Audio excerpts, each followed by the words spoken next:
Jubali ni Padre Ayor Cortez, si ito, Assistant Parish Priest, Reverend Father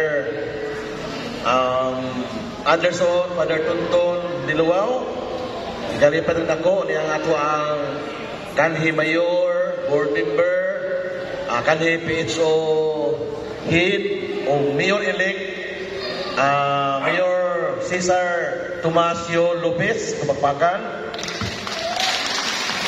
o ang ato ang incoming Parish Priest, nagikan sa Ubuhan, Reverend Father Elias Algabre,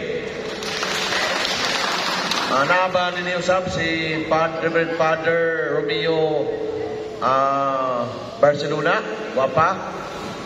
Kaninyo mga ato kapitan ini sa Katubagan Norte uban sa Barangay Council, pakpakan na to.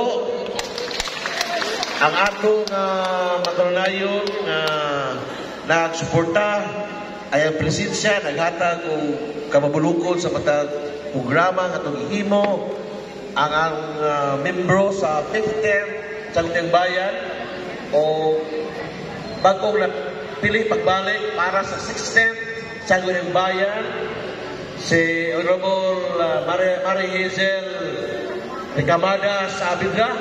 Are kagawad ato. Kasi kapawahin sa kagawad musim bati.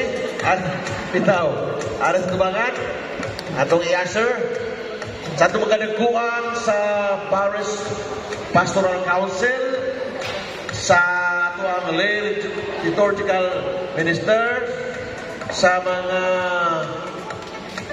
presidente o mga lain-lain atong organisasyon dinhi sa atong parokya sa San Lorenzo, sa atong mga bisita sa tanan niya dinhi atong ang Parish Youth Ministry nga wa pa kabutang nagbibinida, ibutang ni Manay o sige ibutang ko no sa samtang mag-program o kanatong tanan. Once again, maayong gabi.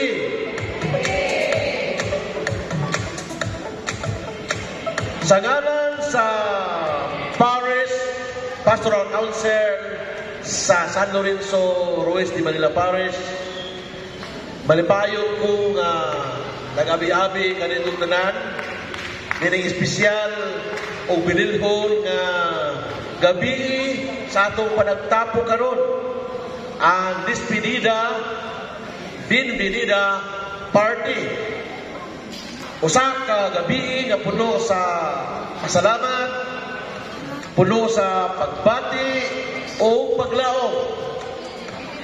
Karong gabi una, atong ihatag ang atong mainitong pasalamat o pagila alang sa atong pinalanggang kura paroko, Reverend Father Jubali Cortez, o pagila sa atong pinalangga usab nga Parish Assistant Priest, si Parish Vicar Reverend Father Anderson, Father Tonton Diluwaw,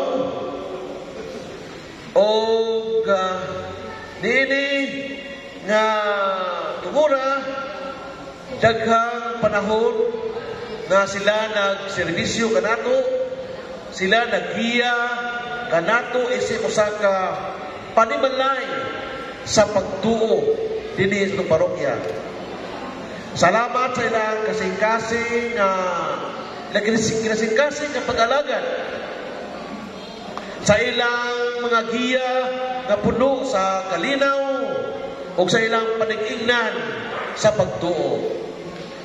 Dili gayon malimtan ang ilang nahimo nga dakong influensya sa atong parokya. Tungod ini, it is with both joy and touch of sadness that I welcome all of you tonight. Is this very special gathering in honor of the two remarkable shepherds who have journeyed with us in faith. So tonight we are gathered not to say goodbye to sorrow, Dito magmagulanon, but to express our deepest gratitude to celebrate the shared moments and to honor the tireless service that these two men of God have offered to our parish community. Though through their dedication, prayers, leadership, and compassion, they have touched our lives and inspired our faith in ways that will never be forgotten. Kini nga panagtigom usa ka pagpatuon sa atong pagpasalamat, sa atong pag-ila o paghandom sa ilang matinuoron nga pag-alagad o pagserbisyo o paghatag sa ilang kaugalingon alang sa kalambuan sa atong parokya.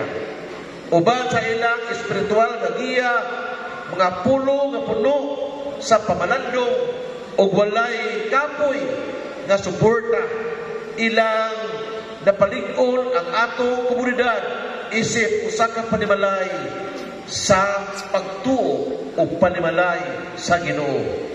Dinilalin ang pagpanamilit, di ba? Apan ang tanang sinugdanan aduna po'y kahumanan o katapusan.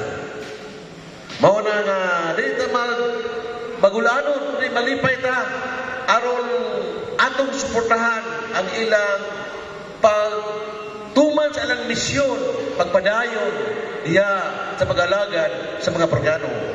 O samtang kita daw magulanon, muratag na luya, tungod kay anatay despedida, sa mini despedida, sa Bisaya na pagpanamilit, sa ato ang mga kaparian nga dahil mo ng tipig o gabahin sa ato ang kalambuan, dili lamang sa parokya, kundi sa ato matagapilya o ilabi na sa panimalay.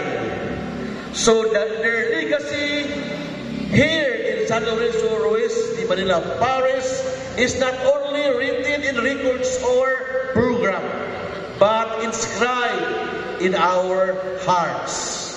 In the liturgies, they presided, the sacraments, they celebrated, the homilies that move us, and the simple, quiet ways they walk with in our joys and struggles through the years. So, they may be sent now to new missions. Their presence will always remain part of the story of our parish. And tonight, we give thanks to God for the gift of their presence and ministry. Let this evening be a celebration of friendship, faith, and lasting memories. So, samtang kita manamilit sa duha nato ka pinalanggang mga pare, kita usab magadawat with open hearts sa atong bag-ong parish priest, si Reverend Father Elias Algabri, atong pagpakan. Uban niya atong assistant parish priest na si Reverend Father Romeo Barcelona. Among ipaabot ang atong menitong suporta, gugma ug andam nga pakig-alayon alang sa mas lig-on nga pagpadayon sa pag-alagad sa Ginoo ug sa katawhan sa parokya ni San Lorenzo. Kini nga panagtigom usa ka pagpanandong nga sa matag panamilit ano'y bag-ong panaw nga magsugod. O sa matag panaw ang Ginoo kanunay naguban kanato busa atong tamdon kining gabiuna uban sa kalipay pagkahiusa sa espiritu sa pagpasalamat. So daghang salamat sa inyong presensya, and on behalf of the Parish Pastoral Council and the entire parish community, I warmly welcome you to this meaningful occasion, the Despedida and Bienvenida party. So to each and everyone, God bless us more. Okay.